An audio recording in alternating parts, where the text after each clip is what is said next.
আসসালামু আলাইকুম রহমতুল্লাহ বরকাতু। রাত অনেক হয়েছে, সো এই জার্নি অবস্থায় হঠাৎ বাইকের তেল শেষ হয়ে গেছে। আমি যদি আপনাদেরকে মিটারটা দেখাই, একবারে জিরো লাল হয়ে গেছে। সো এটা আগে দেখা দরকার ছিল, বাকি আনফর্চুনেটলি এটা ভুলে গেছি।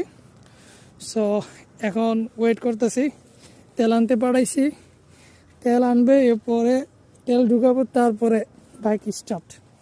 আসলে এরকম সমস্যা আমরা অনেকেই পড়ে থাকি।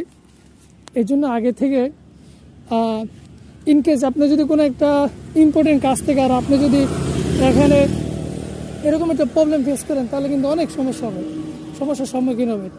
এই জন্য আগে থেকে এই বিষয়গুলো আপনি সবসময় সতর্ক থাকবেন যে আপনার তেল কতটুকু আছে, এটা আগে দেখে তারপর বাসা থেকে বের হইবেন। এতে করে ইন ফিউচার আপনার কোনো ইম্পর্টেন্ট কাজ থাকলেও এটার সমস্যা হবে না ইনশাল্লাহ।